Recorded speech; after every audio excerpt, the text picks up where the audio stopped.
saya Marianta Siran dengan NIM 2101160048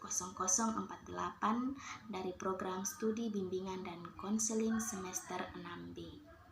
Nah, pada kesempatan ini saya akan membahas materi dengan topik ketepatan menjelaskan dan menganalisis pentingnya cinta dalam pernikahan.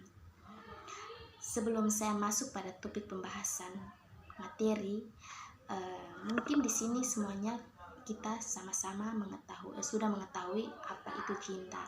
Dan sebelum itu saya akan menjelaskan sedikit apa arti itu cinta. Nah, cinta itu sendiri merupakan salah satu tingkah laku yang tidak dapat diungkapkan secara rasional, namun dapat diluapkan dengan tingkah laku ataupun emosional. Nah, cinta itu sendiri dapat kita ungkapkan kepada seseorang yang kita bisa kita sukai. Cinta itu datang dengan sendirinya tanpa kita sadari. Nah, dalam materi ini terdapat juga komponen-komponen cinta, di mana komponen cinta yang pertama Mulloko menyatakan bahwa salah satu alasan utama untuk menikah adalah karena adanya cinta dan komitmen. Nah, di sini mungkin kita tahu, tentu dalam pernikahan itu sebelum kita menikah pasti adanya cinta dalam antara dua pasangan. Nah, adapun juga pernikahan yang didasari tanpa cinta seperti perjodohan antara laki-laki dan perempuan. Nah, sebelum kita masuk di jenjang pernikahan, tentunya kita harus saling mengenal satu sama lain, di mana cinta itu akan lebih mendalam apabila kita sudah saling mengenal satu sama lain.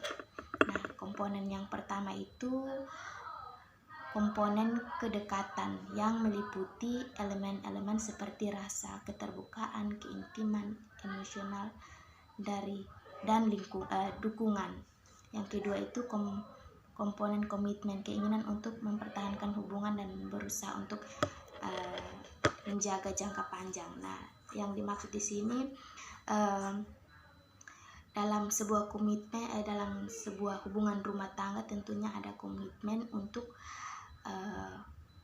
menjaga hubungan itu untuk selalu harmonis ataupun bertahan lama. Dan ketiga, komponen gairah. Komponen gairah ini merusuk pada daya tarik fisik dan emosional antara dua individu. Nah, pada komponen gairah ini di mana antara dua orang, laki-laki dan perempuan, pastinya akan adanya ketertarikan. Entah itu ketertarikan antara karena fisik ataupun seperti cantik atau ganteng, ataupun ketertarikan lainnya. Lalu di dalam komponen keintiman itu sendiri terdapat keinginan untuk meningkatkan kesejahteraan orang yang dicintai. Nah, di sini mungkin sesudah menikah antara laki-laki dan perempuan, pasti salah seorang dari mereka ataupun dari keduanya dari mereka ingin mempertahankan hubungan itu sebaik mungkin. Lalu yang kedua, mengalami kebahagiaan dengan orang yang dicintai. Nah, dari komponen keintiman ini di mana di antara kedua orang yang sudah menikah, perempuan dan laki-laki itu mungkin merasa bahagia, di mana yang sebelumnya mereka menikah hanya berpacaran, dan setelah melewati hubungan ke tahap pernikahan mungkin mereka merasa lebih bahagia, senang ataupun happy. Lalu yang ketiga, menempatkan orang yang dicintai dalam penghargaan yang tinggi. Nah, dalam hubungan pernikahan itu juga pentingnya saling menghormati dan menghargai satu sama lain. Apabila tidak adanya saling menghargai antara satu sama lain, pasti hubungan itu akan renggang ataupun tidak adanya keharmonisan dalam hubungan tersebut. Lalu yang keempat itu mampu bergabung pada orang yang dicintai dan juga memiliki pemahaman yang saling menguntungkan dengan pasangan.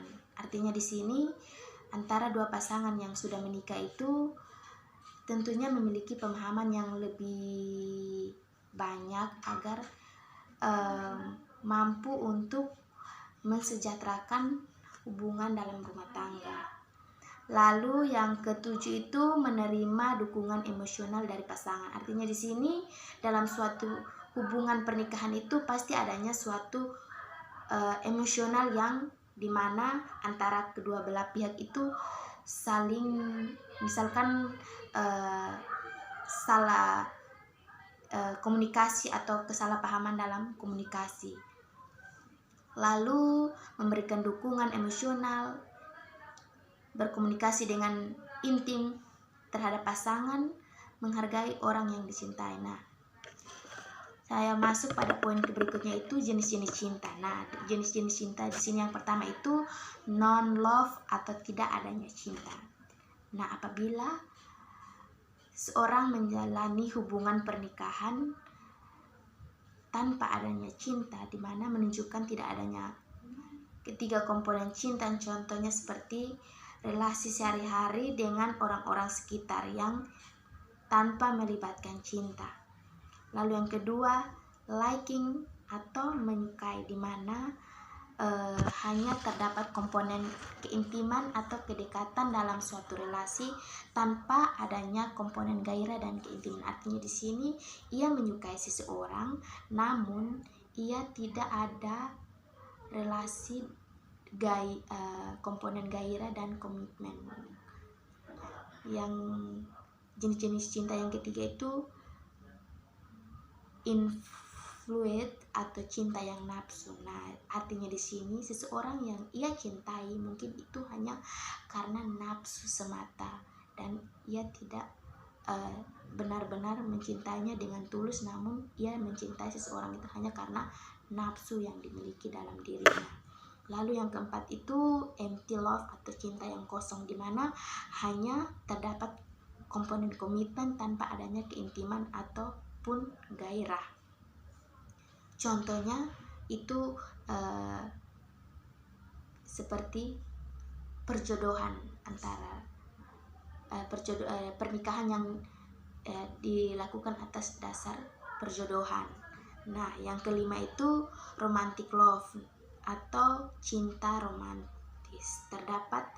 Dalam jenis ini terdapat kombinasi komponen di dalamnya, antara ada gairah, komitmen gairah, namun tanpa komitmen. Contohnya itu misalkan saya ambil contoh kayak seperti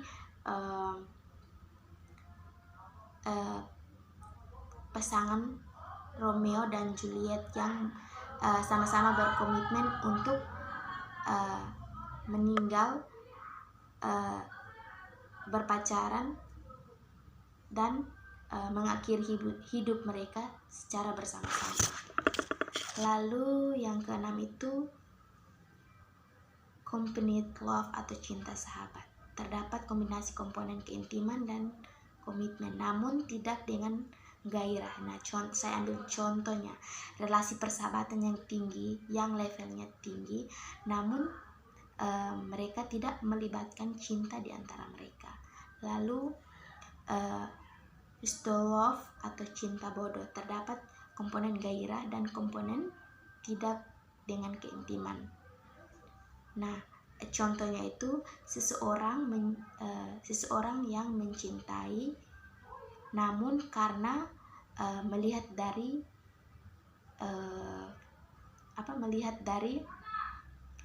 daya ketertarikan fisik atau kesenangan semata saja, dan tidak betul-betul mencintai orang yang ia cintai tersebut.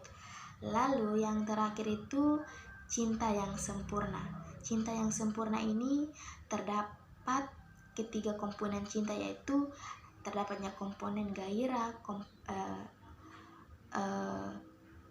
dan juga komitmen.